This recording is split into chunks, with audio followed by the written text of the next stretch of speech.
वः स्वीयानां तानि जाचार्यान् प्रणमामि मुहुर्मुहुः। यदनुग्रहतो जन्तुः सर्वदुःखादिगो भवेत् तमहं सर्वदा वन्दे श्रीमद्वल्लभनन्दनम्। अज्ञानतिमिरान्धस्य ज्ञानाञ्जनशलाकया चक्षुरुन्मीलितं येन तस्मै श्रीगुरुवे नमः। नमामि हृदये शेषे लीलाक्षीराब्धिशायिनं लक्ष्मीसहस्रलीलाभिः सेव्यमानं कलानिधिं। चतुर्भिश्च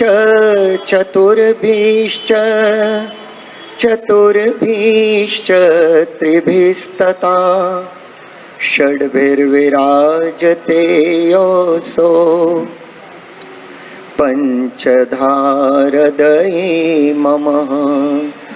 सौन्दर्यं निजरत्कतं प्रकटितं स्त्रीगूढभावात्मकं पूरूपं च पुनस्तदन्तर्गतं प्रविविशदस्वप्रिये संश्लिष्टार्वुभयोर्भवो रसमयः कृष्णो हि यत् साक्षिकं रूपं तत्त्रितयात्मकं परमविधेयं सदा वल्लभम्।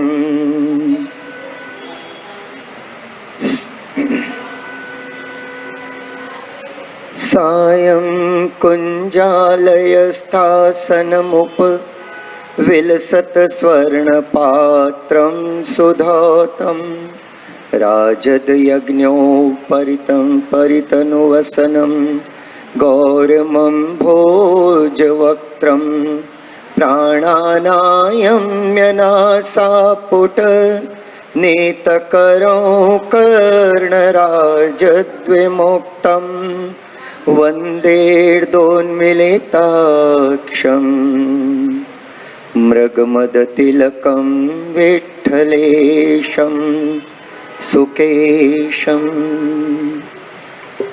श्री गोवर्धननाथ की जय, श्री बालकृष्णलाल की जय, श्री श्याम सुंदर श्री यमुने महारानी की जय, श्री वल्लभाधीश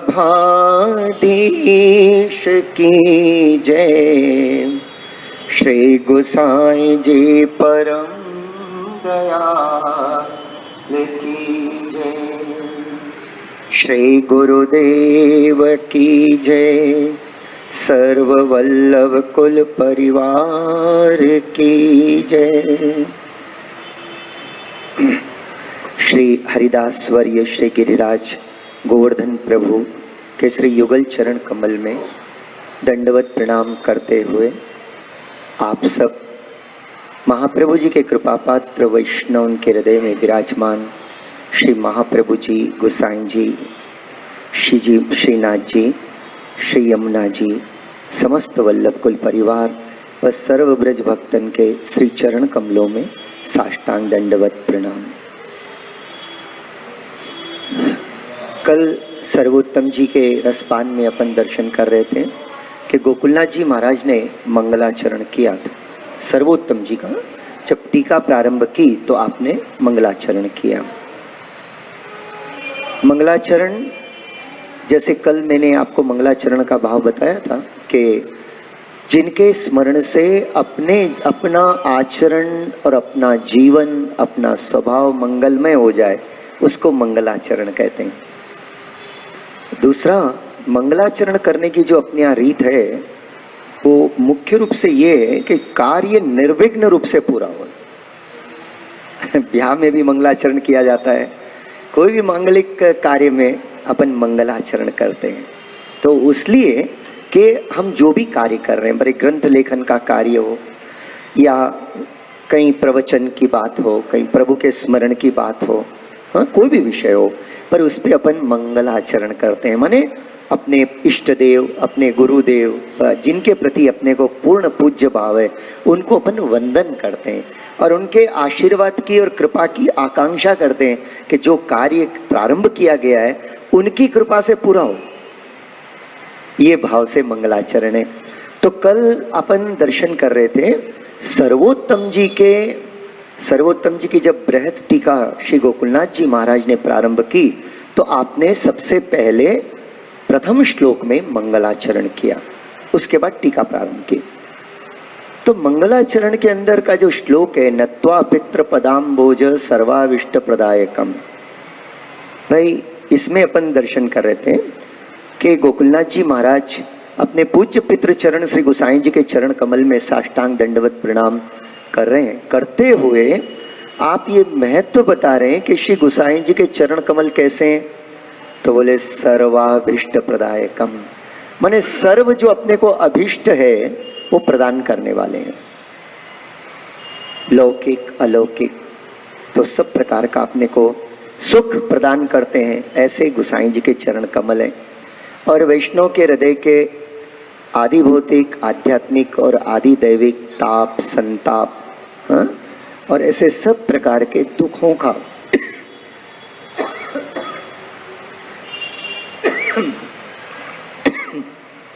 हरण कर ले, दूर कर दे, ऐसे गोसाई जी के अलौकिक चरण कमल है। तो यहां सर्वाभिष्ट प्रदायकम के अंदर एक बात आती है कि गोसाई जी लौकिक और अलौकिक सब प्रकार के अभिष्ट, अपने को अभिष्ट माने जो अपने को इच्छित है, अपन चाहते हैं, वो गोसाई जी की कृपा से पूर्ण होते हैं।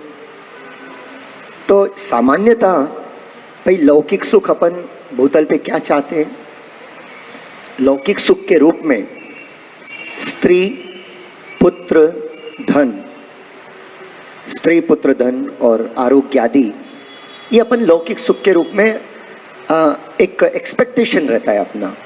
भाई जिसको ये तीन चीजें मिलती है, समझे, अच्छी पत्नी मिले और पुत्र आदि हो और धन उसके जीवन में हो, तो ये लौकिक सुख है। अब यहां एक प्रमुख बात विचारणीय है कि शास्त्र कहते हैं कि पूर्व जन्म के पुण्य कर्म से अपने को स्त्री पुत्र धन आदि लौकिक सुख प्राप्त होते हैं। तो फिर इसके लिए गोसाई जी के चरण कमल की शरण में जाकर उनको वंदन करने की क्या आवश्यकता है? भाई जब पुण्य कर्म से स्त्री पुत्र धन जैसे लौकिक सुख मिलते हैं, दुख का निवारण होता है, तो वो प्रयास करने चाहिए, है ना। पुण्य कैसे मिलता है? पुण्य व्रत करने से, जप करने से, तप करने से, यज्ञ करने से, दान करने से, परोपकार करने से पुण्य मिलता है। और पुण्य का फल है लौकिक सुख, स्वर्ग का सुख। लौकिक सुख में ये आएगा। सामान्यतः और भी बहुत सी बातें आ सकती है, लेकिन प्रमुखतः गोकुलनाथ जी महाराज के टीका में ये बात बताई गई है कि लौकिक में जीव क्या चाहता है? स्त्री पुत्र धन। अब इसके बाद सेकेंडरी चीजें बहुत सी आती हैं जो जो इच्छा करें, लेकिन जब ये स्त्री पुत्र धन आदि जैसा सुख पूर्व जन्म के पुण्य से मिलता है, तो फिर प्रश्न ये है कि भाई इसके लिए गोकुलनाथ जी महाराज ने ऐसे क्यों कहा कि सर्वाविष्ट प्रदायकम, तो गोसाई जी के चरणों में वंदन करो।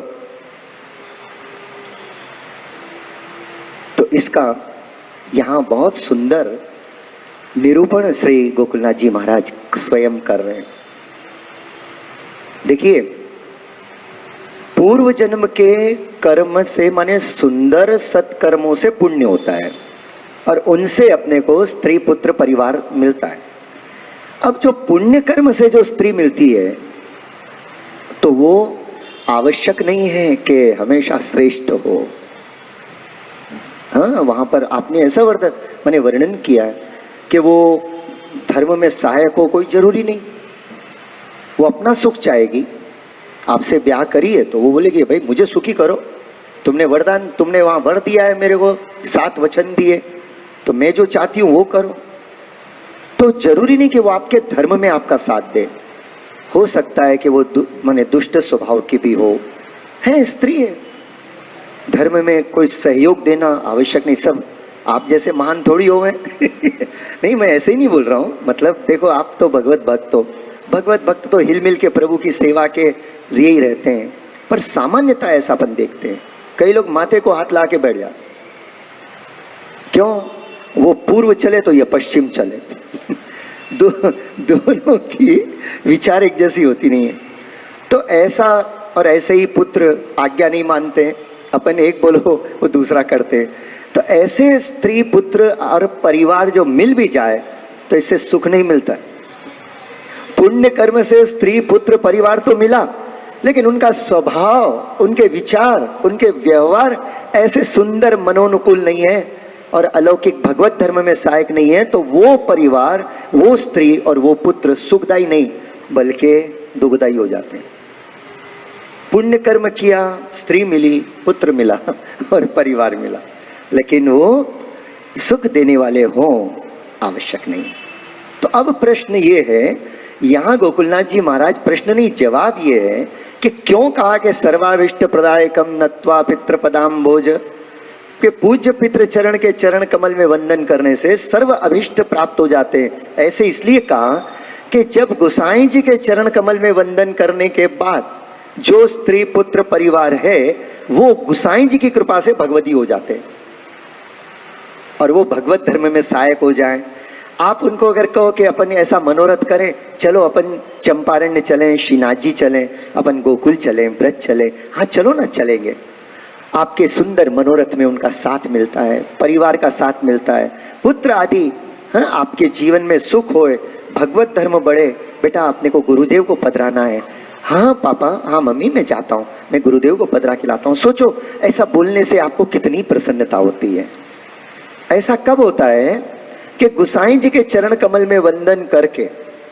तो इसलिए जब ब्याह करने जाए तो अपने भाग्य के भरोसे मत रहो कि मिलने वाली जरूरी नहीं है कि वो आपको हमेशा आपके अनुकूल रहे, समझे, कोई जरूरी नहीं है। और हो भी सकता है ऐसा, ऐसी कोई बात भी नहीं है, परंतु वो भगवती हो ये जरूरी नहीं।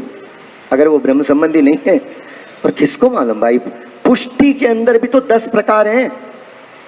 शुद्ध पुष्टि, पुष्टि पुष्टि, मर्यादा पुष्टि और प्रवाह पुष्टि। और उसके बाद अब वापिस जो ये तो 4 प्रकार के हो गए और 6 प्रकार के। अब उनमें से कौन से प्रकार हैं या बिल्कुल साधारण प्रकार है ये अपन नहीं जानते, बोल भी नहीं सकते। लेकिन जो गोसाई जी के ब्याह करने गए, दूल्हे राजा ब्याह करके जाने के पहले गोसाई जी के चरणों में प्रणाम किया, प्रभु आपकी कृपा से सेवा में सहयोगी होए ऐसे एक जीवन साथी को वर्ण करने के लिए मैं चाह रहा हूं, पर वो आपके चरण कमल को की सेवक होए, आपके चरणों में वाकई श्रद्धा होए, ऐसी आप कृपा करियो। मुझे तो आपके चरणों का भरोसा है, मुझे तो आपके चरणों में विश्वास है। ऐसा भाव रखकर लाइट, ऐसा भाव रखकर जब आपका बच्चा कि आपके बंधुजन जब ब्याह करने जाएं तो उनको भले भाग्य से, पुण्य कर्म से जो भी स्त्री मिलना है मिले, लेकिन वो भगवतीय गुण वाली हो जाती है। ये गोसाई जी के चरणों को वंदन करने का प्रभाव और प्रताप है। ये तो पहली बात हुई, कैसी सुंदर बात है। जब भी तो कह रहे हैं, यद अनुग्रह तो जंतु हो सर्व दुखादिगो भवे तमहम सर्वदा वंदे श्रीमद वल्लभनम वंदनम। अरे वैष्णव, अगर अपने मन में, जीवन में कोई दुख आए ना तो ज्यादा बुद्धि को दुख मत दो। दुख तो वैसे ही आ रहा है, चारों तरफ से उमड़ रहा है, पर अब बुद्धि को ज्यादा परेशान मत करो। हाँ, बुद्धि को शांत रखो। और तो फिर क्या करें भाई, दुख तो सहन होता नहीं। वैसे महाप्रभु जी ने कहा है वो त्रिदुख सहनम धैर्यम आम्रते सर्वता सदा, तीनों प्रकार के दुख को सहन करना। इससे क्या होती है मां, उत्तमता बढ़ती है।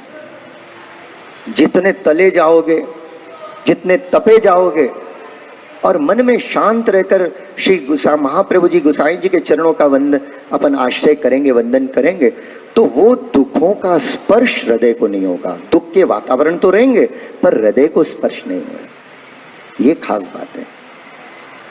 इसलिए कहा कि जिनके वंदन करने से प्राणी मात्र के, जीव जंतु के, जंतु माने पशु, पशु माने उसको अपने हित और अहित का ज्ञान नहीं। पशु माने 4 पांव वाले नहीं हो, अपन 2 पांव वाले भी ऐसे ही होते हैं कि जिनको ये नहीं मालूम कि क्या करने से उनको आत्यंतिक कल्याण है, तो उठ पटांग कुछ भी करते रहते। अगर ये ज्ञान हो जाए कि भाई महाप्रभु जी और गोसाई जी ने ऐसे कहा अपने को, अपने पुष्टि जीवन के लिए, जब तो अपन आनंद से करें। पर मान लो इन बातों का ज्ञान हुआ नहीं तो फिर कुछ भी करते, और कुछ करने से अपने को अभिष्ट प्राप्त नहीं होता है। तो ऐसे गोसाई जी के चरणों का प्रभाव है। अब दूसरी बात देखते हैं अपन कि जैसे मैंने कहा ना कि स्त्री पुत्र परिवार धन आदि, तो गोसाई जी के चरण कमलों का आश्रय करने से जो स्त्री पुत्र परिवार मिलते हैं या जो होते हैं, साधारण भी होते हैं, तो गोसाई जी के चरणों के प्रताप से वो अलौकिक भगवती हो जाते हैं और उनका मन धीरे धीरे प्रभु में लगने लग जाता है। वो आपके सहायक हो जाते हैं। अभी आप अपने जीवन में अनुभव करना, रोज गोसाई जी को वंदन करना। कई लोग ऐसे होते हैं, कई बार ऐसा आता है, अपने वल्लभ कुल के सन्मुख वैष्णव बैठते हैं और विनती करते हैं कृपानाथ कि हमारा बच्चा है ना ये बड़ा नास्तिक है, ये ठाकुर जी की सेवा में नहीं आता है। ऐसे क्या हुआ, एक बार यदुनाथ जी महाराज ने एक सुंदर प्रसंग वल्लभाख्यान में बताया था, वो मुझे स्मरण आयो। तो बात युगांडा की कहीं है, वहाँ एक अच्छो वैष्णव परिवार है। तो एक दिन उन्होंने जे से विनती करके उनको पधारा, जे आप कृपा करके पधारो। तो जब जे पधारे तो बच्चे और भी सब आए, आदर से वंदन किया।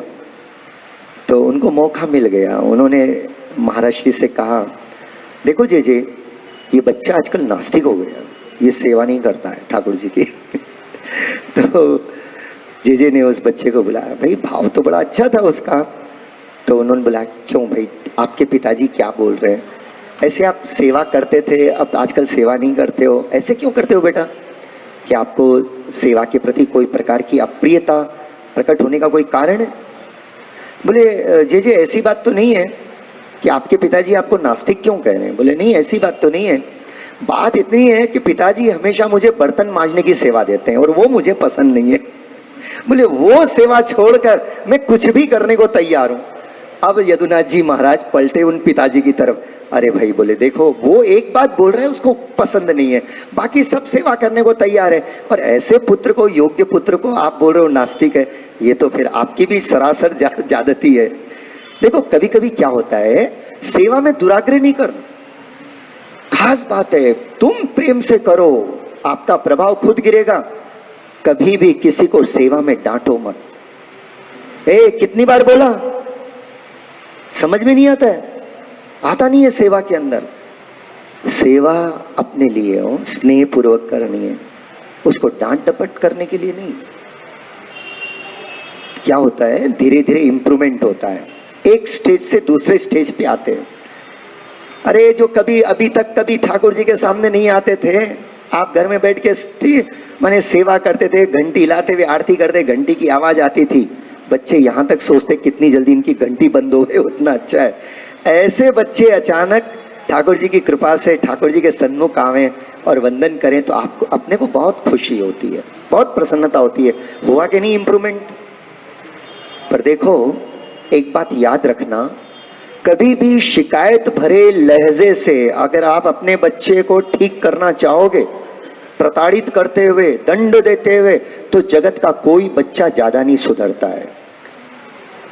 अगर बच्चों को सुधारना हो, उनको लगाना हो, तो जो महत्व की बात है प्रेम से समझाइए और माथे पर हाथ धर के समझाओ, आज नहीं तो कल, कल नहीं तो परसों, पर आपका हृदय शांत रहे। आप यही समझें कि जैसे प्रभु ने मुझ पर कृपा करी और आज मेरा मन प्रभु के अंदर है, सत्संग में है, थोड़े दिन के बाद अभी इसको जो अच्छा लगता है करता है, लेकिन मैं इसको बोध करती रहूं और जब ठाकुर जी की कृपा हो जाएगी, उसका माने मानसिक विकास ऐसा हो जाएगा तो वो खुद ही आ जाएगा। जब वो अपने मन से आए कुछ करने के लिए और उस समय वो जितनी लगन से करेगो, अपने जबरदस्ती करने से वो आ तो भले जाएगो पर मन से नहीं करेगा। ये मेरा एक्सपीरियंस है। तो मैं भी ऐसे ही करता हूं, जब कोई भी सेवा को विशेष क्रम रहे तो सूचना जरूर दे देता हूं घर में, भाई कल हमारे ये मनोरथ है, कल फूल मंडली है, कल वो है और इतने बजे दर्शन होंगे और इतनी समय सेवा पे बैठेंगे। जब आप लोग फ्री फील करो तो आ जाओ, बस। अब जिसको पास जितना समय हो, लेकिन एक बात है कि तुम आओ और सेवा करो और खुद नहीं करें, ऐसा नहीं। पहले फूल मंडली का एक चौकठा तो अपन लेके बैठे, भाई एक सेवा अपने को करनी है, बाद में जिसको समय आ जाए और जितना होवे आनंद से उतना ही तो ठाकुर जी को अच्छा लगेगा। जोर जबरदस्ती करके मार ठोक मार करके अगर कुछ कर भी दें, प्रभु को क्या सुहाएगा। याद रखियो, जो सेवा में आवे वो प्रसन्नता से आना चाहिए, आनंद से आना चाहिए, कोई जोर जबरदस्ती नहीं। बस आप स्वयं इतने मग्न हो जाओ कि उनको लगेगा, आपके संग जो रहे भगवती, उनको लगेगा नहीं मुझे सेवा में जाना चाहिए, ऐसे उनके मन में आएगी बात। तो सेवा के विषय में महाप्रभु जी कहते हैं, भाई जोर जबरदस्ती किसी से नहीं करनी, प्रेरणा दो, आओ मिलके सेवा करें, ऐसी प्रेरणा दो पर जबरदस्ती मत करो किसी से भी। भगवत स्मरण में आपको भगवान की स्मरण का महत्व लगता है, आप खूब करो, एक बार याद दिलाओ, आओ भैया बैठो, जितनी देर भी बैठे उसमें प्रसन्न हो, ये सोचो कि इसने इतना तो किया। तो ऐसे गोसाई जी के चरण कमल को वंदन करने से, आपके आशीर्वाद से जो परिवार है वो भगवदीय परिवार, माने उसमें भगवदीयता के स्वभाव आ जाते हैं। ठाकुर जी की सेवा स्मरण में बाकी धीरे धीरे प्रीति होने लग जाए, आपके अलौकिक धर्म में वो आपको साथ देने लग जाए, जो जीवन का सबसे बड़ा वास्तव में सुख है। ऐसी स्त्री, ऐसा पुत्र, ऐसा पति, ऐसा परिवार जो अपने को मिले तो फिर खूब आनंद आवे। जो भगवत सेवा में सहयोगी हो, अपने संग बैठ के प्रभु का स्मरण करें, आप सेवा करो और आपके साथ वो आपको हाथ लगावे, आप जो कहो वो करे और खुद भी प्रेम से करे, ये जीवन को आनंद है। ऐसे ही धन की बात है, ये धन जो है ना, अपन जीवन के अंदर लौकिक सुखों में धन का बहुत महत्व, इतना अधिक महत्व कर दिया अपन ने, हद से ज्यादा, बहुत टू मच महत्व कर दिया है। देखो पहले भी धन का तो महत्व था, पर धन के पहले धर्म था, धर्म के बाद अर्थ, माने धर्म युक्त अर्थ होना चाहिए। धर्म के कार्यों से ही अपने को धन की प्राप्ति हो तो वो धन अपने को सुख प्रदान करता है। पर जनरली आज येन केन प्रकारेण कैसा भी करके जब धन संग्रह किया जाता है, धन कमाया जाता है, और वो जब धन घर में आता है तो वो जनरली लक्ष्मी जी, जो वैसी लक्ष्मी जो घर में आती है ना, तो लक्ष्मी जी का वाहन क्या है, क्या है? हाँ, लक्ष्मी जी का वाहन उल्लू है और उसकी आंखें हमेशा बंद रहती है। तो जब कुछ भी करके लक्ष्मी जी को घर में लाया जाए, उलट पुलट कर कर, हाँ, सट्टा करके, चोरी लप चकारी करके, किसी को जोर जबरदस्ती करके जब धन इकट्ठा करते हैं, धन लेके आते हैं, वो धन माने वो लक्ष्मी, वो एक्चुअली अलक्ष्मी है, पर जो भी हो लक्ष्मी की विभूषण उसके लगी है, पर वो उल्लू पे बैठ के आती है। माने ऐसो धन जब प्राप्त होए, ऐसो धन जब घर में आवे, तो क्या होता है कि वो धन अपने जीवन को अधर्म युक्त बना देता है। फिर उस धन के द्वारा अपनी बुद्धि बिगड़ जाती है, अपने में काम, क्रोध, लोभ, मद और मात्सर्य और अभिमान इतने बढ़ जाते हैं कि अपन गुरु की भी अपमान कर देते हैं, वैष्णव का अपमान कर देते हैं, ठाकुर जी की परवाह नहीं करते, सोचते मेरे जैसा कोई है ही नहीं। ये धन की सबसे बड़ी प्रॉब्लम है। तो अपने पुण्य कर्म से जो धन मिलता है, जो अपनी मेहनत से धन मिलता है, वो जरूरी नहीं है कि वो आपको अलौकिक प्रकार को सुख प्रदान करें। पर यहाँ गोकुलनाथ जी महाराज कर रहे हैं कि जब अपन गुसाई जी को वंदन करके, गुसाई जी के चरणों का आश्रय करके जब धन कमावे और धन जो घर में आवे वो धन पूरा अलौकिक हो जाता है। गुसाई जी के चरण कमल के प्रताप से कमाते समय भी अपनी बुद्धि सुंदर धर्मयुक्त रहती है और जो आता है वो भी धर्म के काम में लगता है और उससे भी हरि गुरु वैष्णव की सेवा, गायों की सेवा, दुखी दरिद्रों की सेवा कर कर पर साक्षात या परोक्ष रूप से भगवत सेवा अधिक से अधिक होती है और ऐसा धन अपने को अलौकिक धन सुख देता है। ये गुसाई जी के चरण कमल में वंदन करने का प्रभाव प्रताप है। इस तरह आप श्री कह रहे कि नत्वा पितृ पदाम्बोज सर्वाविष्ट प्रदायकम। अब ये तो हुआ लौकिक सुख। अब अलौकिक सुख क्या है? लौकिक सुख तो अपन जीवन में चाहते हैं, भाई स्त्री पुत्र धन मिले, जगत में मान सम्मान मिले, रहने को सुख मिले, दो टाइम की क्या है, जितने टाइम भी खाने की इच्छा उतनी टाइम रोटी मिल जाए, ये सब अपना लौकिक सुख है। पर जब गुसाई जी की कृपा होवे, गुसाई जी को वंदन करें, गुसाई जी को ध्यान करें, अपने गुरुदेव स्वरूप आप श्री का ध्यान करें, तो जो धन मिले, जो परिवार मिले, जो स्त्री मिले, जो पुत्र मिले, वो सब भगवती हो जाते हैं, माने भगवत धर्म में सहायक, और तब जीवन सुंदर बनता है भाई। खाली इनकी प्राप्ति से जीवन सुंदर नहीं बनता है। तो ये तो हुआ लौकिक सुख। अब अलौकिक सुख क्या है? सर्वाभिष्ट प्रदायकम में लौकिक और अलौकिक दोनों ही महत्वतम है, दोनों ही अलौकिक है। तो अलौकिक सुख गुसाई जी के चरणों में वंदन करने से कौन सा अलौकिक सुख मिलता है भाई? पुण्य कर्म करने से, पुण्य कर्म करने से ज्यादा स्वर्ग की प्राप्ति, जो वैष्णव तो कभी आंख उठा के नहीं देखते। स्वर्ग इज नथिंग, 5 स्टार होटल्स, और कुछ नहीं है वहां। एक देह अच्छी रहती है, आरोग्यवान देह मिलती है और सुख के साधन है वहां। पर भगवान श्री कृष्ण ने उद्धव जी से कहा, एकादश स्कंद के 14वें अध्याय के अंदर आप ये उद्धव जी को ये बात बताते हैं 11वें श्लोक में।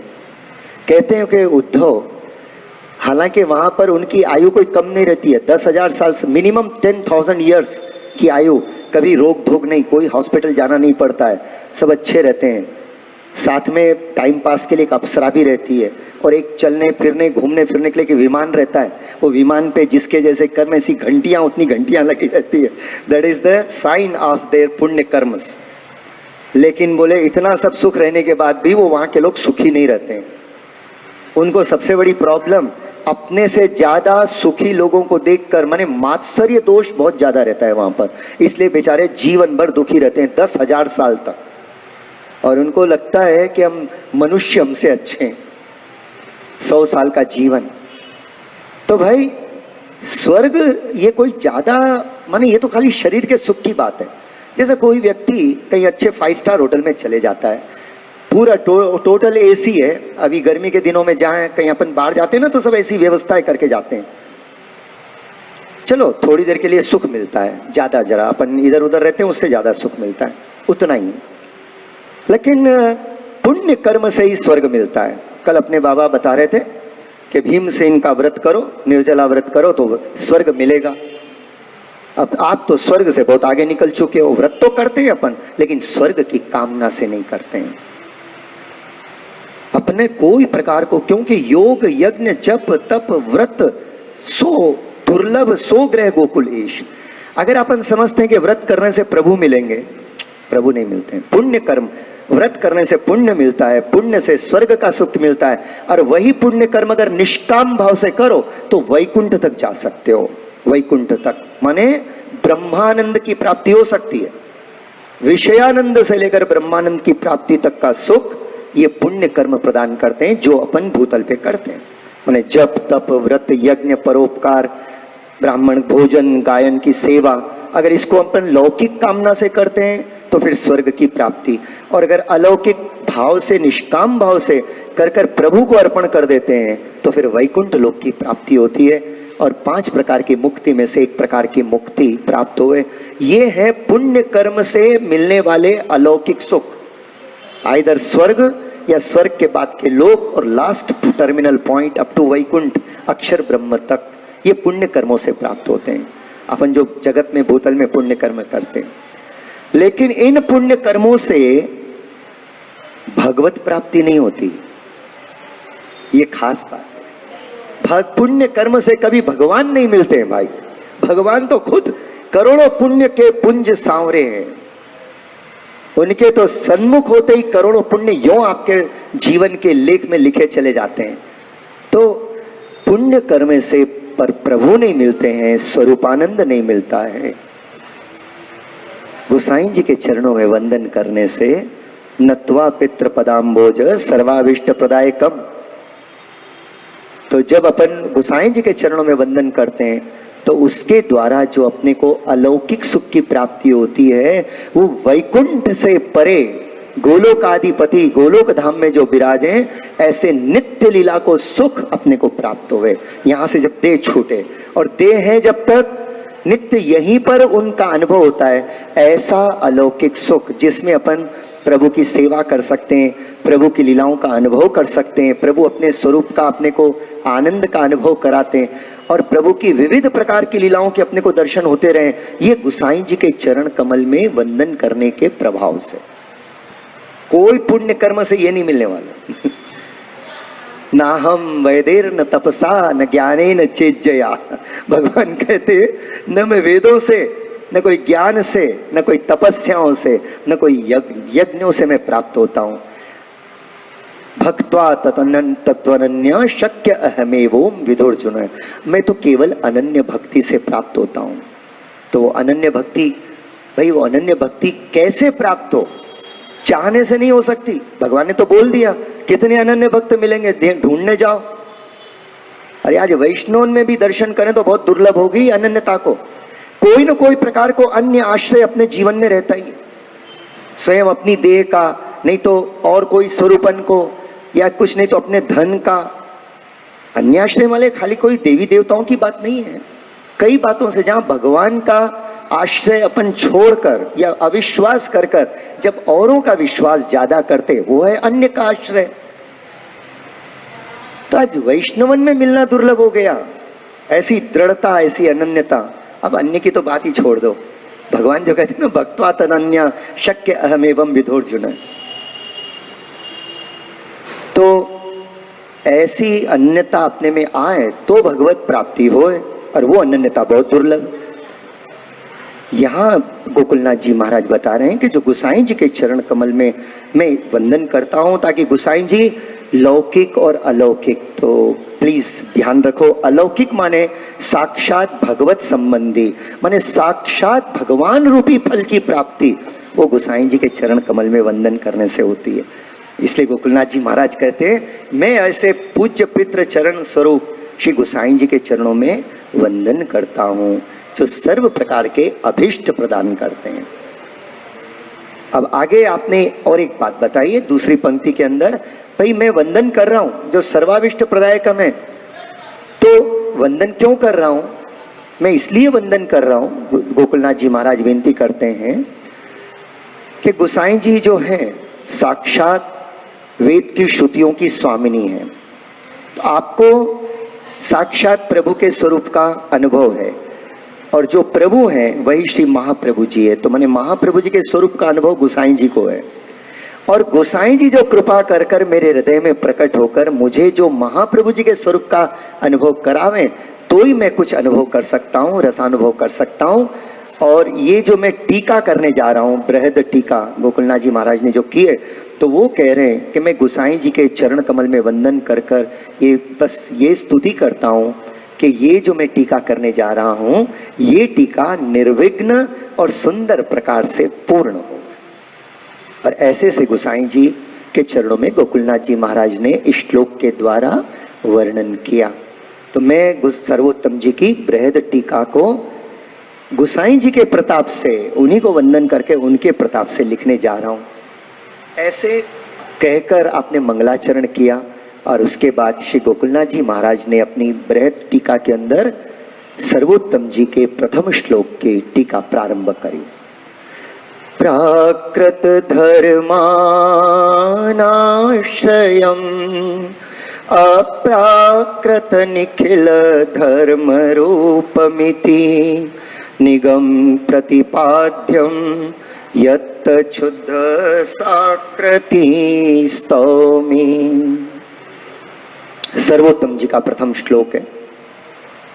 श्री गोसाई जी कहते हैं कि वेदों में जो प्रतिपादित है, वेदों ने जिनका प्रतिपादन किया है, ऐसे परब्रह्म पूर्ण पुरुषोत्तम, यहाँ किसी का नाम नहीं लिया गोसाई जी ने, न प्रभु कहा न महाप्रभु जी कहा, आपने केवल विशेषण बताया यहाँ पर कि निगम प्रतिपाद्यम, वेदों में जिनका प्रतिपादन है, वेद जिनका माने वर्णन करते हैं, उन परब्रह्म परमात्मा का जो शुद्ध स्वरूप है, यत्त शुद्धम यच्च शुद्धम, जो परम शुद्ध है और परम साकार माने सुंदर आकार वाला जो स्वरूप है, उनकी मैं वंदना करता हूं, उनकी मैं स्तुति करता हूं। इस श्लोक का यह अर्थ होता है। जो प्राकृत धर्मान आश्रयम, जिन्होंने प्रकृति के कोई धर्मों का आश्रय नहीं किया है, और अप्राकृत निखिल धर्म रूपमिति, और उनके समस्त गुण धर्म सब स्वरूप आदि अप्राकृतिक है, ऐसे निगम में माने वेदों में जिनका प्रतिपादन हुआ है, उन परब्रह्म परमात्मा को मैं वंदन करता हूं, उनकी स्तुति करता हूं। ये प्रथम श्लोक का माने श्लोकार्थ है। अब अपन श्री गोसाई जी, श्री महाप्रभु जी, श्री गोसाई जी और गोकुलनाथ जी महाराज के चरणों में, अपने गुरुदेव के चरण कमलों में वंदन कर अब इस श्लोक का भाव दर्शन करें। इस एक एक श्लोक के अंदर जो आप श्री अपने भावों का निरूपण कर रहे हैं, उसका अपन दर्शन करें। श्री गोसाई जी कहते हैं कि महाप्रभु जी का स्वरूप कैसा है। यहाँ महाप्रभु जी ऐसे नाम नहीं लिया है गोसाई जी, फिलहाल अभी वैसे कुछ नहीं कह रहे हैं। देखिए, जैसे गोकुलनाथ जी महाराज ने मंगलाचरण किया था, इसी तरह यहाँ जब ये सर्वोत्तम स्तोत्र प्रारंभ किया तो श्री गोसाई जी महाराज ने मंगलाचरण किया है। और मंगलाचरण में जो मंगलाचरण करते हैं ग्रंथकार, वस्तुतः अपने इष्टदेव, अपने गुरुदेव और जिस बात को कहना चाह रहे हैं, बीज रूप से उसका निरूपण बड़ी खूबी से कर ही देते हैं। तो आप ध्यान दीजिए, अपन ध्यान दें, इसका आनंद लेवें कि कैसे गोसाई जी ने इस श्लोक के अंदर परब्रह्म परमात्मा की स्तुति करी है। तो इसमें श्री गोसाई जी 3 श्लोकों के द्वारा, यहाँ एक बात और आप हृदय में बिठा लें अपन, के 3 श्लोकों से गोसाई जी ने अपने माने परब्रह्म परमात्मा की स्तुति की है। पहले के जो 3 श्लोक हैं वो साक्षात भगवान श्री कृष्ण से संबंधित हैं, क्योंकि जब कोई चीज कहनी है तो भगवान को वंदन करेंगे। लेकिन मैंने जैसे आपसे बताया कि बड़ी सुंदरता से गोसाई जी ने बीज रूप में जो कहना चाह रहे हैं, पूरे सर्वोत्तम स्तोत्र में महाप्रभु जी के गुण गाएंगे, है ना। तो आप ये श्लोक के द्वारा, प्रथम श्लोक के द्वारा ये कहना चाह रहे हैं कि जिनका मैं वर्णन करने जा रहा हूं वो निगम प्रतिपादित और अप्राकृतिक, प्राकृत धर्मों का जिन्होंने आश्रय नहीं किया, ऐसे परब्रह्म परमात्मा श्री कृष्ण के ही साक्षात स्वरूप श्री महाप्रभु जी का मैं वर्णन कर रहा हूं। तो यहाँ गोसाई जी को भी वंदन, गोसाई जी जो हैं साक्षात भगवान श्री कृष्ण को, परब्रह्म पूर्ण पुरुषोत्तम को, और उन्हीं के दिव्य स्वरूप, उन्हीं के ही स्वरूप श्री वल्लभ को वंदन कर रहे हैं। आप देखोगे कि 3 श्लोक जो हैं उनमें माने ऐसे ही वर्णन आता है सके भगवान श्री कृष्ण के एक एक गुणों का वर्णन आ रहा है। अब यहाँ अगर एक बात का ध्यान दें अपन कि श्रीमद् भागवत जी में जब भगवान व्यास जी ने मंगलाचरण किया तो 3 श्लोकों में किया है। 3 श्लोकों में आप मंगलाचरण करते हैं। पहला है सच्चिदानंद रूपाय विश्वोत्पत्त्यादि हेतवे तापत्रय विनाशाय श्री कृष्णाय वयम नमः। इसी तरह और 2 श्लोकों में आपने मंगलाचरण किया। मंगलाचरण के 3 श्लोक ये किस भाव से हैं? बीज, वृक्ष और फल। ये 3 बातें उसमें बता रहे हैं, बीज, वृक्ष और फल। जैसा बीज होगा वैसा ही वृक्ष होगा, और जैसा वृक्ष होगा उसमें वैसा फल आएगा। जैसे आम का बीज होगा तो आम का वृक्ष, और बाद में फिर आम के ही फल आएंगे। आम के वृक्ष में जाम का फल तो नहीं आएगा, जामुन का नहीं आएगा, आम में आम का ही आएगा। तो परब्रह्म परमात्मा का वर्णन प्रथम जो श्लोक में किया है वो बीज रूप से। तो जैसा बीज, वृक्ष और फल, तो इसी तरह प्रथम श्लोक सर्वोत्तम जी के प्रथम श्लोक ये बीज स्वरूप है, और दूसरा श्लोक जैसे उसका वृक्ष स्वरूप हो, और तीसरा जो है उसका फल रूप है। या को भाव ये है कि गुसाई जी ये कहना चाहते हैं कि मैं जिनका निरूपण कर रहा हूं, तो जिस तरह भागवत जी के मंगलाचरण में 3 श्लोकों से भागवत जी की स्तुति की गई है, और इसी तरह से सर्वोत्तम जी के प्रारंभ में भी 3 श्लोक के द्वारा यहाँ परब्रह्म पूर्ण पुरुषोत्तम की स्तुति करी गई है। और ऐसे श्रीमद् भागवत जी रूपी जो भागवत जी के अवगान से जो फल की प्राप्ति होती है ना, वही फल की प्राप्ति साक्षात सर्वोत्तम जी के पाठ से होती है। यानी यहाँ सर्वोत्तम जी के अलौकिक स्वरूप को भागवत जी के साथ तुलना करी। गोकुलनाथ जी महाराज ऐसे आप आज्ञा कर रहे हैं कि भागवत जी साक्षात गोवर्धन नाथ जी को स्वरूप है, और गोवर्धन नाथ जी को ही वो आप फल के रूप में प्राप्त करावें। वेदों का जो वेद रूपी कल्प वृक्ष है उसका परिपक्व गलित फल ये श्रीमद् भागवत जी है। कहने का मतलब प्रथम दृष्टि में, वो तो वार्ता प्रसंग में अपन ने देखा था कि गोसाई जी कहते हैं कि 18 4 वेद, 18 पुराण, श्रीमद् भगवत गीता आदि का भी जो परम फल है उनके पाठ से भी अधिक वो है माने सर्वोत्तम स्तोत्र। पर अब शुरुआत में यहाँ पर तुलनात्मक रूप से किससे तुलना की जाए सर्वोत्तम जी की? कोई स्तोत्र ऐसा नहीं है जो सर्वोत्तम जी की तुलना में ठहर सकता है। माने महाप्रभु जी की किसी से बराबरी हो सके तो किससे हो सकती है? केवल ठाकुर जी से हो सकती है। ठाकुर जी के अतिरिक्त और महाप्रभु जी की तुलना किसी से नहीं हो सकती है। दो स्वरूप है, प्राण एक है, ऐसे महाप्रभु जी और श्री ठाकुर जी हैं। तो यहाँ इसलिए वर्णन करते हुए कहते हैं कि जैसे भागवत जी का जो फल है ना, वही फल सर्वोत्तम जी के पाठ का है। भागवत जी का पूरा फल सर्वोत्तम जी के पाठ करने से प्राप्त होता है। भागवत जी का फल क्या है? वैसे तो भागवत जी भी सर्वाविष्ट प्रदायकम है, जो जिस भावना से और कामना से भागवत जी करें उसकी सारी कामनाएं पूरी होती हैं। लेकिन भागवत जी सबसे बड़ा फल प्रदान करते हैं, और वो है भगवान श्री कृष्ण का ज्ञान और उनमें प्रेम और उनकी भक्ति, और कर उनकी साक्षात प्राप्ति। ये भागवत जी के फल है, और यही फल साक्षात सर्वोत्तम जी का है। भागवत जी माने गोवर्धन नाथ जी का स्मरण, और सर्वोत्तम जी माने स्वामिनी जी स्वरूप श्री महाप्रभु जी का स्मरण, प्रिया प्रियतम दोनों का स्मरण है। तो इस तरह यहाँ पर मंगलाचरण में परब्रह्म परमात्मा की स्तुति श्री गुसाई जी ने प्रथम श्लोक में की है। यहाँ विशेषण क्या दिया कि निगम प्रतिपाद्यम। देखिए यहाँ मां अपने गुसाई जी ऐसे नहीं करे मैं कृष्ण की स्तुति करता हूँ या श्री वल्लभ की स्तुति कर रहा हूँ, ऐसे नहीं कह रहे।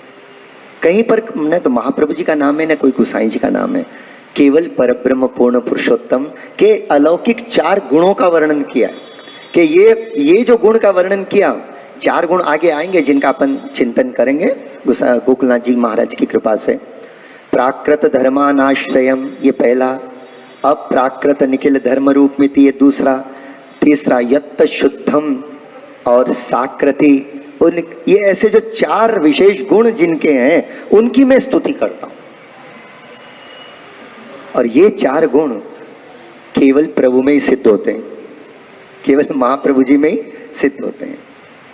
तो इस तरह यहाँ पर सबसे महत्वपूर्ण बात क्या है? कई बार अपने मन में आता है कि अपने पुष्टि मार्ग में श्री महाप्रभु जी ने परब्रह्म पूर्ण पुरुषोत्तम की ही सेवा को इतना महत्व क्यों दिया? बाकी महाप्रभु जी भी कहते हैं कि सारा जगत भगवान का ही रूप है, तो किसी की भी सेवा पूजा कर लो। पर आचार्य चरण कहते हैं कि सर्वदा सर्वभावेन भजनियो व्रजाधिप स्वस्यायमेव धर्मो ही नान्य क्वापि कदाचन।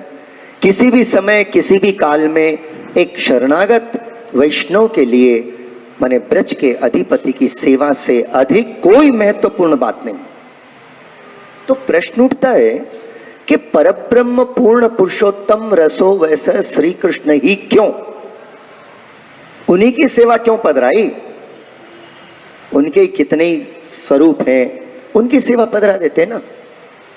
तो यहां इस बात का जवाब भी इस पंक्ति में मिलता है।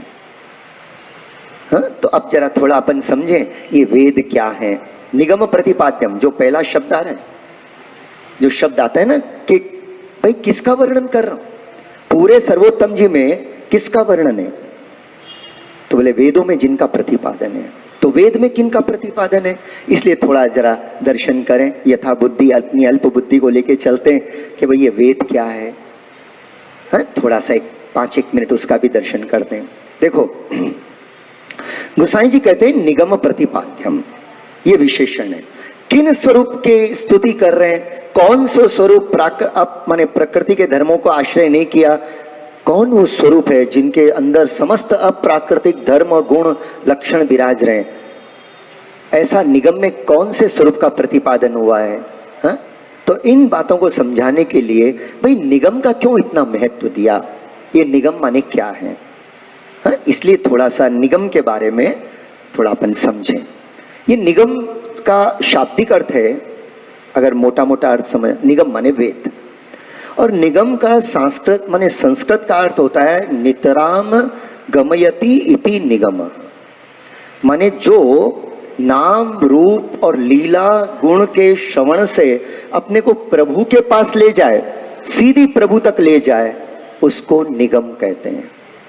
माने जहां प्रभु के स्वरूप का परिचय कराए, उनके गुणों का परिचय कराए, उनके नाम का परिचय कराए, उनके स्वरूप का और स्वभाव का परिचय कराए, वो है निगम। निगम जो है वो ऐसे हैं। तो अब आज्ञा कर रहे हैं कि वेद किसका, अच्छा इसको दूसरा इसका नाम है वेद, निगम माने वेद। तो वेद क्यों कहा गया? वेद माने, वेद का अर्थ होता है कि जानने योग्य। भाई क्या जानने का योग्य है? अपने को दुनिया में अगर क्या जाने, अपन किस बात का ज्ञान प्राप्त करें? तो वेद किस बात का ज्ञान दे रहे हैं? वेद का अवगाहन करने से किस बात का ज्ञान होता है? तो बोलते हैं कि भाई वो साक्षात परब्रह्म परमात्मा के गुण स्वरूप लक्षणों का वर्णन करते हैं कि परमात्मा ऐसे हैं, परमात्मा ऐसे हैं, परमात्मा ऐसे हैं। ऐसे निगम में, वेदों में उनका वर्णन है। परब्रह्म परमात्मा का ही वर्णन होता है निगम में। तो अब वहां दूसरी आज्ञा की गई कि वेद से मिलने वाली जो विद्या होती है ना, उसको पराविद्या कहते हैं। गीता जी के ज्ञान को पराविद्या कहते हैं, परम ज्ञान। गीता सुगीता किमन्यई शास्त्र विस्तर है। भगवान वेदव्यास जी कहते हैं गीता सुगीता किमन्यई शास्त्र विस्तर है, यह स्वयं पद्मनाभस्य मुख पद्मद्वि निस्रतः। अरे गीता को सुगीता कर ली, समझ ली, तो उसके बाद अब कौन से शास्त्र की आवश्यकता है? क्योंकि ये तो साक्षात वो परब्रह्म परमात्मा के मुख कमल से साक्षात ये अमृत का झरना प्रकट हुआ। अब इसके बाद कौन से और शास्त्र को पढ़ने की आवश्यकता है?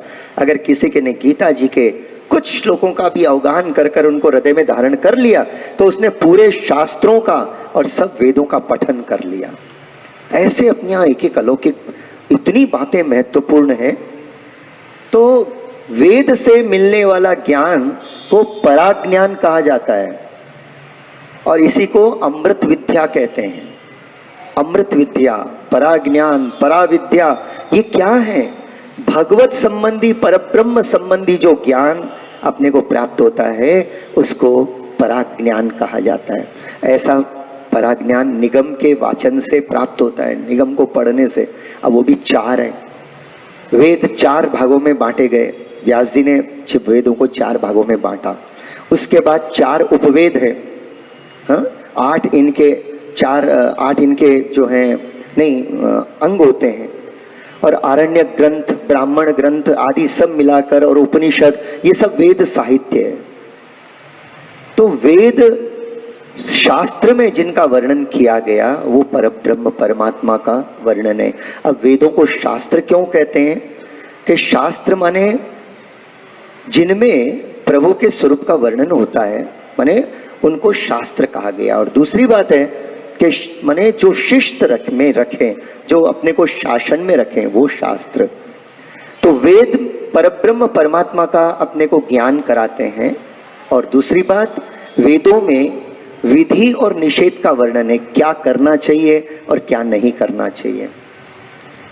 और सचमुच देखा जाए तो सबसे पहले परब्रह्म परमात्मा के स्वरूप का वर्णन वेद माने भगवान की उच्छ्वास से प्रकट हुआ। ये श्वास प्रश्वास से प्रकट हुआ है। भगवान जो गहरी श्वास लिए जीवों के उद्धार के लिए, वही वेद के रूप में प्रकट हुआ और ब्रह्मा जी के 4 मुख से प्रकट हुआ।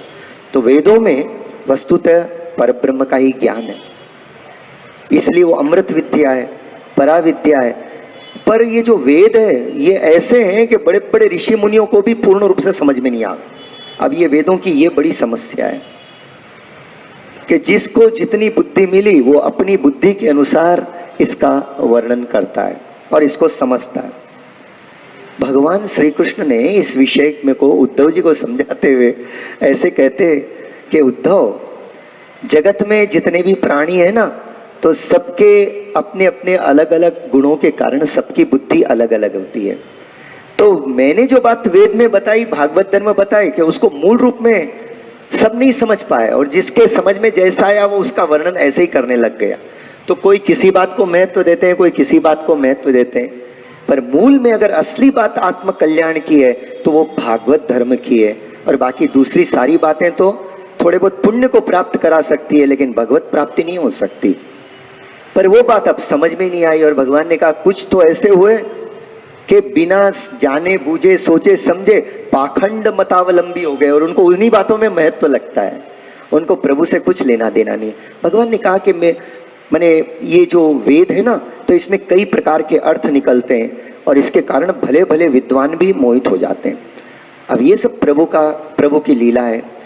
पर निगम प्रतिपाद्यम, जो वेदों में जिनका प्रतिपादन हुआ है मुख्य रूप से हुआ तो परब्रह्म का ही है। पर ऐसा हर कोई नहीं समझ सकता। बड़े बड़े जो आचार्य हैं वही इसको समझ सकते हैं और वही इसका निरूपण कर सकते हैं। तो उनको जितना समझ में आया उसमें से कोई बात लेकर अपने सेवकों को, शिष्यों को बताया।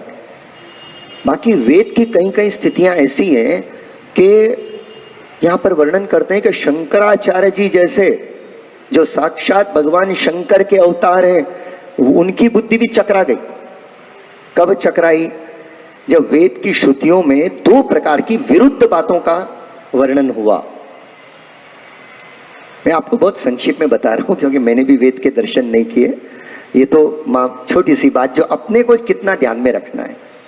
हाँ, कभी वेद मिल जाए। पंढरपुर में अगर विठलनाथ जी के मंदिर में जाओ आप, तो वहां पर सामने बाजू में कांच के ऐसे बहुत बड़े ही वो है, माने अलमारी type, slanting type, horizontal type है और उसके अंदर ऐसे 4 वेद रखे हुए हैं। वहां बंधन कर सकते हो, और भी कहीं हो सकते हैं, पर वहां मैंने दर्शन किए इसलिए आपको बता रहा हूं। उनका अध्यापन कौन करते हैं वो अलग बात है, परंतु वेदों के दर्शन करना भी भगवान के दर्शन करने जैसा है और भगवान के मुखारबिंद की श्वास प्रश्वास है वेद। वेदों का फल गीता जी को इसलिए माना गया कि वेद में से कई प्रकार के भाव प्रकट होते हैं, पर गीता जी में भगवान खुद आज्ञा कर रहे हैं, तुम ऐसे करो, तुम ऐसे करो। और जहां भगवत आज्ञा है वो और स्पष्ट होती है, सुस्पष्ट है, इसीलिए वेदों से भी अधिक महत्वपूर्ण मानी गई।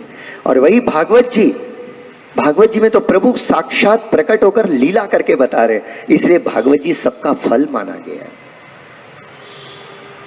तो ऐसे जो बात वेदों में निरूपण की गई, तो वेद में कई बार ऐसा हुआ कि 2 प्रकार की विरुद्ध वर्णन करने वाली श्रुतियां हैं।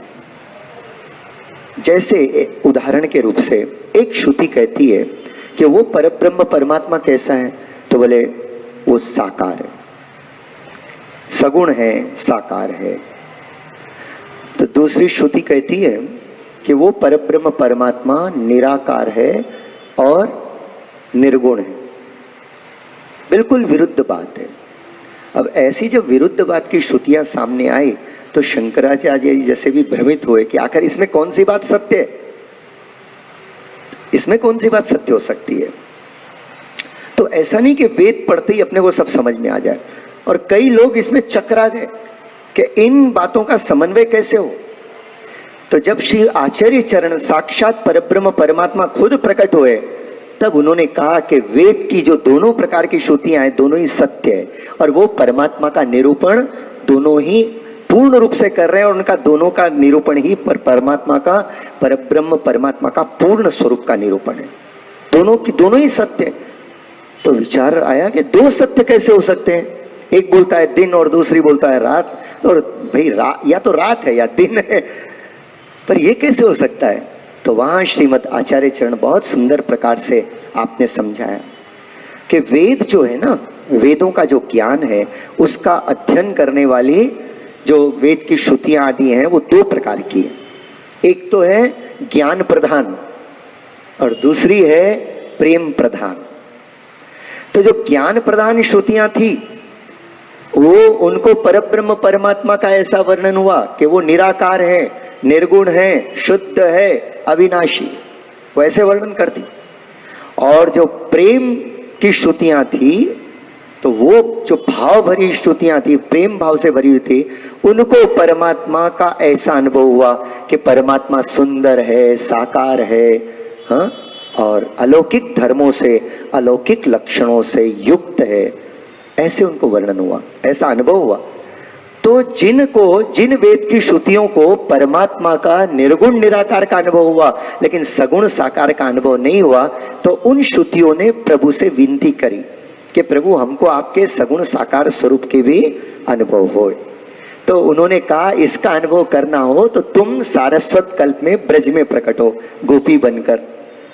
और वो ज्ञान प्रधान श्रुतियां परमात्मा के सुंदर साकार स्वरूप का वर्णन अनुभव करने के लिए वे ब्रज में गोपीजन बन के आई, जिनको श्रुति रूपा गोपीजन कहते हैं।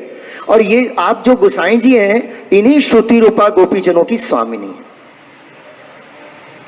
तो गोसाई जी को परमात्मा के निर्गुण निराकार स्वरूप का भी अनुभव है और उनके सगुण साकार स्वरूप का भी अनुभव है। तो इसीलिए गोसाई जी कहते हैं कि मैं उन परब्रह्म परमात्मा की स्तुति करता हूं। ये तो ऐसा हो, माने आपके स्वरूप का महत्व, क्योंकि आप पूर्ण रूप से जानते हैं। और इसका एक भाव अपने को यहाँ ये समझना है कि अगर आपको परमात्मा के सगुण साकार स्वरूप का अनुभव करना होगा तो फिर आपको भी गोपी बनना है, गोपी भाव से भरना होगा, तो आपको परमात्मा के सगुण साकार स्वरूप का अनुभव होगा। ज्ञान प्रधान को परमात्मा के सगुण साकार स्वरूप का उतना अनुभव नहीं होता है। ये अपने देखिए वो पद में आता है कि जैसे प्रभु प्रेम की लीला कर रहे, निकुंज में विराजमान है, आनंद सिंधु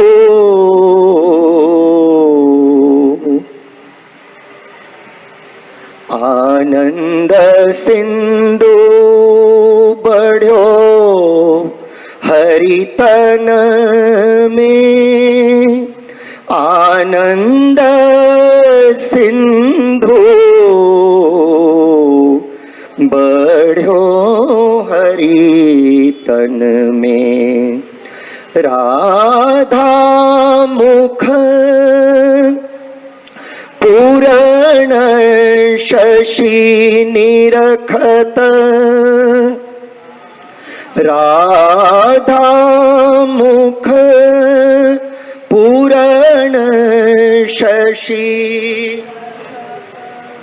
उमग चलो ब्रज वृंदावन में, आनंद सिंधु बढ़ो हरितन में, इतरो क्यों यमुना उत गोपीन, कछु एक फैल पर्यो त्रिभुवन में। युगल स्वरूप की कृपा से ये आनंद रस की धारा जब प्रकट हुई तो इत रोक्यो यमुना उत गोपिन, कुछ दो चार बूंदे फैल परी त्रिभुवन में, पर वो भी ना परस्यो कर्मठ अरु ज्ञानी अटक रहो रसिकन के मन में आनंद सिंधु बढ़ो हरि तन में। मंद मंद अवगाहत बुद्धि बल भक्त हेत लीला छिन छिन में कछुए कलयो नंद सुनो कृपाते सो देखियत परमानंद जन में आनंद सिंधु बढ़ो हरि तन में। ऐसे प्रभु का आनंद स्वरूप का अनुभव ये सबको नहीं हुआ। प्रभु का जो आनंद रस प्रकट हुआ था उसको आधा तो यमुना जी ने अपने हृदय में धारण कर लिया।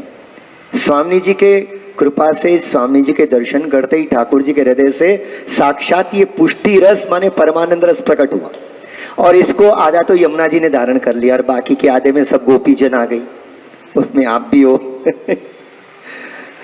अब कुछ एक फैल पर्यो त्रिभुवन में, कुछ दो चार बूंदे, ये सब तो वहीं सबने प्राप्त कर लिया। फिर भी भगवत कृपा से दो चार उस आनंद रस की बूंदे पूरे त्रिभुवन में, वैकुंठ से लेकर नीचे पाताल तक वही दो चार बूंदे गई और उसी में सबको आनंद आ रहा है, उसी में सब आनंदित होते रहते हैं। मर्यादा भक्त, पुष्टि भक्त, प्रवाही भक्त, सांसारिक सुख में, अरलौकिक सुख में, वो सब उन्हीं का ही स्वरूप है। दो चार बूंदे, अब सोचो वो आनंद रस का सागर क्या है, क्या हो सकता है। अरे ज्यादा सोचने की जरूरत नहीं है, वही तो प्रक्रिया चल रही है, वही तो इन्वेंशन हो रहा है, वही तो डिस्कवरी सर्वोत्तम जी के स्वरूप में और रसपान में कि नित्य उन आनंद का पूर्ण अनुभव अपन कर सके, वही तो बात चल रही। बाकी ऐसा थोड़ी खाली कीर्तन किया तो बस हाँ भाई यही तो ऐसा हुआ और हमेशा यही सोचते रहे यार अपने भाग्य में क्या है। नहीं, हमेशा ये सोचनो कि यही पूर्ण आनंद हमको श्री देखो प्रकट कहाँ हुआ, राधा मुख पूर्ण शशि निरखत उमग चलो ब्रज वृंदावन में। राधा जी के मुखारबिंद को देखा है ना, और अपने महाप्रभु जी कौन है, राधा जी और ठाकुर जी का मुखारबिंद देखे नहीं, और वो महाप्रभु जी अपने हृदय में विराजे। और जब अपन ठाकुर जी के सामने जाएं तो अब जैसे ही ठाकुर जी के सामने सर्वोत्तम जी का पाठ करते हुए जाएं, महाप्रभु जी का स्मरण करते जाएं, तो प्रभु का आनंद रस क्या प्रभु में ही थोड़ी रहेगा, वो तो वहां से खूब प्रकट होएगा।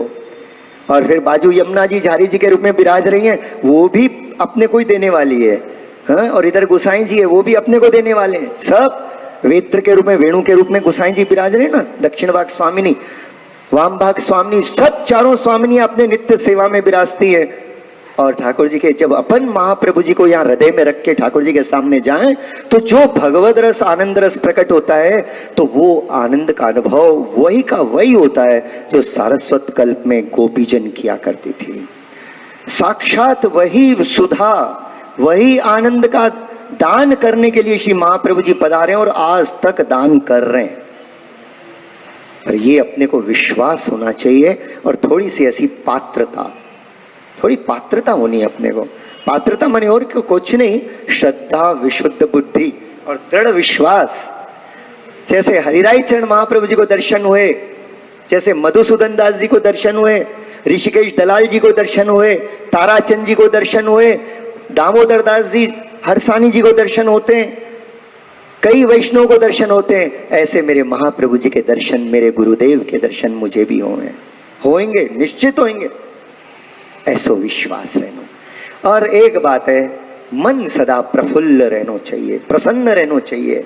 प्रसन्नता भरे मन से जब अपन श्री महाप्रभु जी का स्मरण करते हैं तो जो आनंद प्रभु को आता है, तो कहने का मतलब ये है कि प्रभु का मूल आनंद तो वही था, और आज जिनके घरों में सेवा विराज रही है, जो महाप्रभु जी के कुसाइन जी की आज्ञा अनुसार जो सेवा कर रहे हैं, उनको इस आनंद का अनुभव नित्य घर में होता है।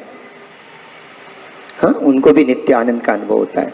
बाकी ना परस्यो कर्मठ अरु ज्ञानी अटक रहो रसिकन के मन में।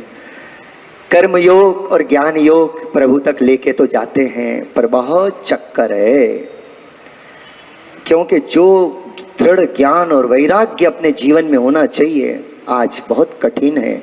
युग कलयुग चल रहा है, मन सांसारिक विषयों में बहुत चले जाता है। ऐसी स्थिति में सेफ साइड यही है कि परम सुंदर निष्काम भक्ति करें। हाँ, जो अपने को महाप्रभु जी ने बताया है अपने जीवन को धन्य करने के लिए, वो करते रहें। तो अपन ने देखा, बात चल रही थी कि भाई जो महाप्रभु जी ने इनका समन्वय किया विरुद्ध श्रुतियों का। एक श्रुति कहती है कि वो निर्गुण है, दूसरी श्रुति कहती है वो सगुण है, एक श्रुति कहती है वो निराकार है, दूसरे कह रहे हैं कि वो साकार है, एक कहते हैं निर्धर्मक है, दूसरी कहती है सद्धर्मक है। तो ऐसे कैसे हो सकता है? तो महाप्रभु जी ने आज्ञा करी, क्यों नहीं हो सकता है? तो सब आपके मुखारबिंद को देखने लगे, कृपा करके आप ही समझाओ या हाउ इट्स पॉसिबल। तो आपने कहा बात यह है कि जो ठाकुर जी का जो स्वरूप है ना, वो वास्तव में भले प्राकृतिक रूप से प्रकट हुआ, माने ऐसे हुआ है, लेकिन जैसे अपने जो प्रकृति के गुण अपने में होते हैं, सत्वगुण, रजोगुण और तमोगुण, ऐसे गुण परमात्मा में नहीं है। परमात्मा निर्गुण है, इसलिए परमात्मा निर्गुण है। और परमात्मा प्रेम भरे गुण से भरे हुए, इसलिए ऐसे परमात्मा सगुण भी है। तो ये बात समझ में नहीं आई, जो प्रेम की बात थी ना, वो प्रेम स्वरूप जो परमात्मा है, वो बात किसी को अनुभव हुई नहीं अभी तक, इसीलिए कोई उसके बारे में बात नहीं करी। सब सत्व रज तम गुण से त्रिगुणात्मक सृष्टि है, इसलिए इन गुणों की तो चर्चा करते थे। लेकिन परमात्मा के अलौकिक गुण, तो ये ऐसे लौकिक गुण परमात्मा में नहीं है, इस तरह से परमात्मा निर्गुण है। और परमात्मा सगुण कैसे है? तो परमात्मा में अलौकिक भक्तों पर कृपा करने का, प्रेम करने का जो गुण है, ये परमात्मा का अलौकिक गुण है, और ऐसे परमात्मा सगुण है। सब आचार्यों ने बात मान ली, अरे हाँ ये बात तो सही है, ये बात हमारे ध्यान में नहीं आई थी। अब वो तो स्वयं परब्रह्म परमात्मा अपने स्वरूप को प्रकट करें, समझाएं, तो ही समझ में आवे ना। प्रभु जितना कृपा करके समझाते हैं अपने स्वरूप को, उतना ही अपन समझ सकते हैं। अब प्रभु निराकार है, दूसरे कहते हैं प्रभु साकार है। भाई ये श्रुतियों का समन्वय कैसा? तो वहां बताया है कि जैसे प्राकृतिक शरीर होते हैं, प्रकृति के जो शरीर होते हैं, आकार प्रकार होते हैं, ऐसे परमात्मा का आकार प्रकार प्राकृतिक तत्वों से नहीं बना है। वो पहले ही उसमें आए, वो प्राकृत धर्मानाश्रय, वो अपन उसमें माने विशेष प्रकार से दर्शन करेंगे। लेकिन प्रभु का जो आकार प्रकार स्वरूप है, वो लौकिक अपने जैसा नहीं है।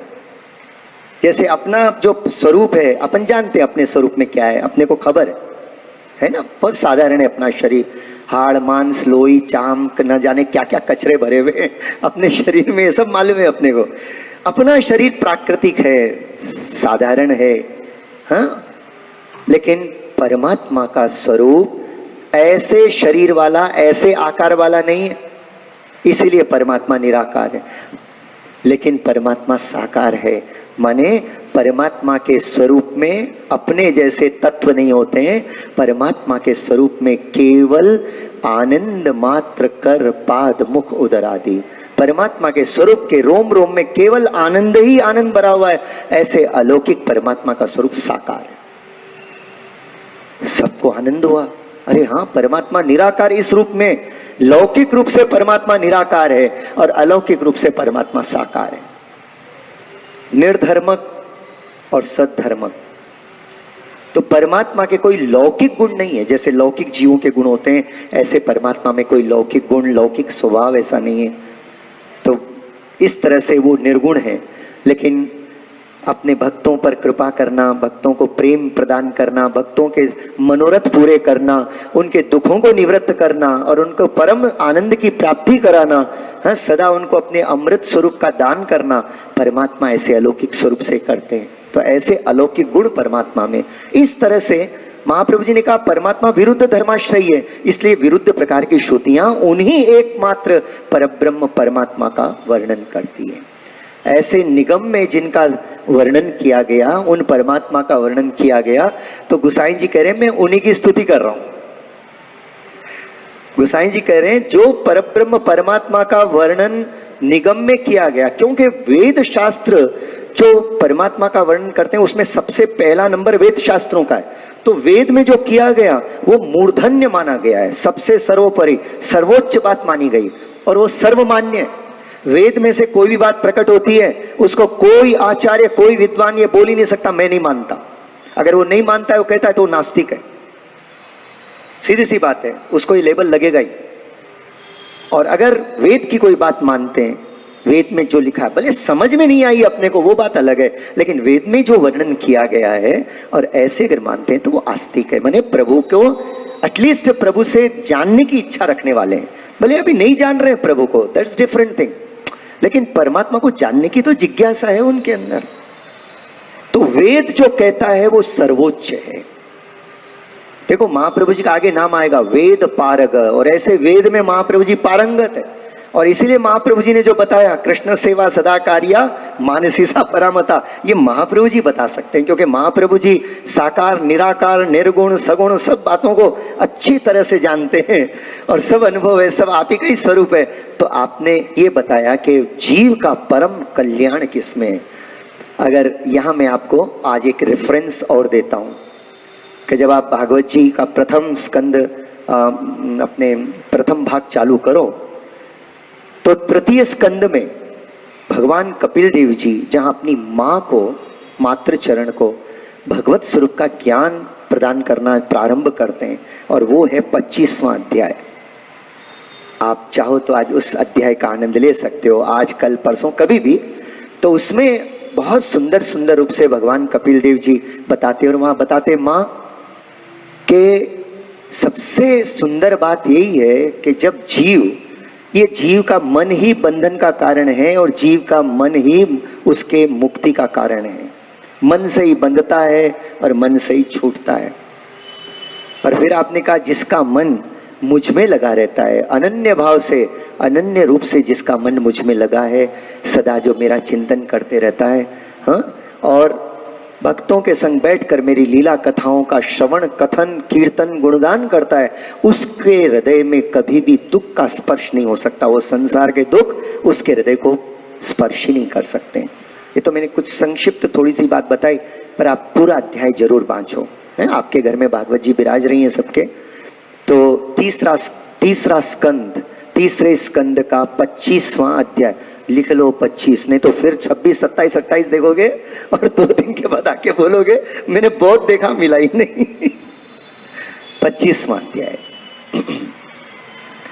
तो वो परब्रह्म परमात्मा का वर्णन जैसे निगम में किया गया, इसलिए गोसाई जी कहते हैं कि निगम में प्रतिपादन किसका हुआ है, परब्रह्म पूर्ण पुरुषोत्तम का हुआ है। इसलिए महाप्रभु जी ने सभी वैष्णवों को सेवा के लिए कहा कि तुम परब्रह्म पूर्ण पुरुषोत्तम की सेवा करो। साक्षात वो ब्रज के अंदर एक समय ब्रज में वो ब्रज के अधिपति बनकर भी प्रकट हुए हैं, ब्रज में लीलाएं करी है। उन्हीं ब्रज के अधिपति जो परब्रह्म पूर्ण पुरुषोत्तम है, उनकी सेवा करो।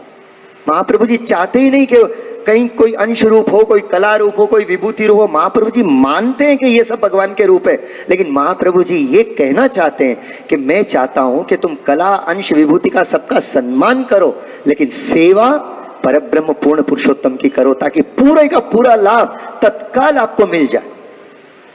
ये कारण से आपने अपने पुष्टि मार्ग में परब्रह्म पूर्ण पुरुषोत्तम की ही सेवा के महत्व को मुख्य रूप से रखा है। और यही कारण है, इसलिए अपने यहां कहा जाता है कि अन्याश्रय नहीं करनो। ऐसे परब्रह्म परमात्मा जिनकी भ्रकुटी विलास से सृष्टि प्रकट होती है और लय हो जाती है, और बाकी जो 3 महान देव हैं वो तो आपके गुण अवतार हैं, आपके सत्व गुण के अवतार हैं भगवान विष्णु।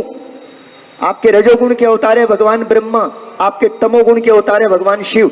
एक गुण का जो अवतार है वो तीन इस जगत के सबसे बड़े बड़े महान देव हैं, है ना, जिनको इंग्लिश में जैसे गॉड कहा जाता है, गॉड। अब ये गॉड का अगर अपन एक एक अक्षर देखो, GOD, जी माने जनरेटर, जनरेट करता है।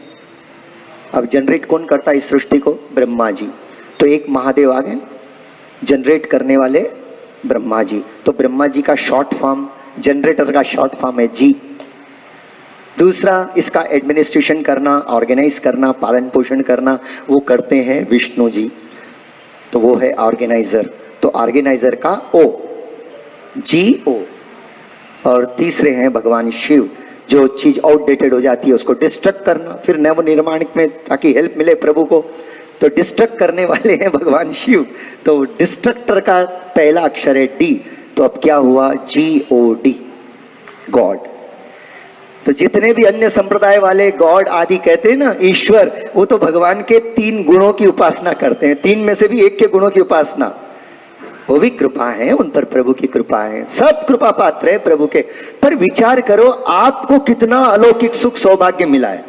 हाँ, आपको एक गुण की भी नहीं, आपको समस्त अलौकिक सर्व गुण संपन्न सर्वशक्तिमान पूर्ण आनंद स्वरूप पर ब्रह्म, जिनके रोम रोम में अनंत कोटि ब्रह्मांड है, ऐसे प्रभु की सेवा महाप्रभु जी ने पधराई। इससे जरा भी कम, तिल मात्र भी कम महाप्रभु जी मानने को तैयार नहीं। महाप्रभु जी कहते हैं, जब तू आए ही है मेरी शरण में, क्योंकि आप स्वामी जी है, तो आप अपने प्राण जीवन धन सर्वस्व को अपने माथे पधराते हैं। इसलिए कहते हैं कि मैं देख, ये मेरा सर्वस्व जो है ना, ये तेरे माथे पधरा रहा हूं, और खूब नेकी बाती सो तो इनकी सेवा करियो। बस इतना ही कहते हैं, प्रेम से नेकी बाती सो, जो तेरे पास है उसी से। मैं इनकी सेवा के लिए बाहर जाके मांगने की जरूरत नहीं है, किसी से ऋण लेने की जरूरत नहीं है। जो तू अपनी मेहनत से कमा और प्रभु की सेवा कर, उसी में प्रभु प्रसन्न हुए। इसीलिए अपने यहां जहां दामोदर दास जी संभरवारे राजसी सेवा करते हैं, राज सेवा करते हैं, पुरुषोत्तम दास जी, सेठ पुरुषोत्तम दास जी राज सेवा करते हैं, तो श्री पद्मनाभ दास जी बड़े प्रेम से छोलों की सेवा करते, छोले भोग धरते हैं। गुसाई जी के सेवक एक माँ बेटी बाजरी के दाने भोग धरे। कुम्मन दास जी के यहाँ जब ठाकुर जी गए कुम्मन दास जी के यहाँ, तो होड़ पड़ी थी सखान में कि कोई कुछ सामग्री लाए, कोई कुछ सामग्री लाए। और कुम्मन दास जी के पास ठाकुर जी गए, कुम्मना मेरी इच्छा है तू भी कल सामग्री ले आ मेरे लिए। तो कुम्मन दास जी बोले, क्या लाऊं, आपको क्या रुचि है वो लाऊं। तो ठाकुर जी जानते थे कि कुम्मन दास जी के पास क्या है। उन्होंने कहा, बेजर की रोटी और दही, बेजर की रोटी, संधानो, हाँ, और दही, और ज्वार की वो खिचड़ी टाइप कुछ होती है। तो ठाकुर जी ने वो ही कहा जो इनके घर में था। ठाकुर जी मक्खन चुराते थे। ठाकुर जी ने कभी नहीं कहा, मेरे लिए किसी गोपी के पास जाके नहीं कहा तुम मेरे लिए बर्फी कर, मोहन थाल कर। करती थी तो प्रभु आरोग लेते, लेकिन कभी नहीं कहा। प्रभु ने तो एक ही बात कही कि मैया मोई माखन मिश्री भावे। और मक्खन मिश्री की कोई कमी नहीं थी ब्रज के अंदर, हर घर में माखन। भगवान वही चाहते हैं भाई, वही मांगते हैं जो अपने पास है। वो प्रभु कहते हैं, इधर उधर खर्च मत कर, तू मेरे को अर्पण कर दे, अलौकिक प्रकार के सुख संपन्नता तेरे जीवन में आ जाएगी, तू जो चाहेगा सब प्राप्त हो जाएगा। तो इस तरह यहाँ अपन वेदों में जिनका प्रतिपादन हुआ है, वेद जिनका प्रतिपादन करते हैं, ऐसे परब्रह्म पूर्ण पुरुषोत्तम, उनका वर्णन श्री गुसाई जी करते हुए कहते हैं कि मैं उनकी स्तुति करता हूं। चलो आज का समय हो गया। श्री गिरिराज धरण की जय।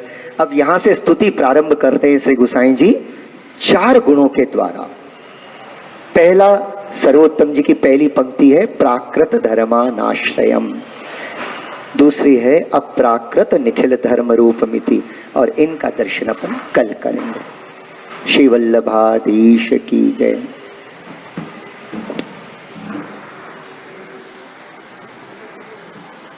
आज का विषय समझ में तो आया?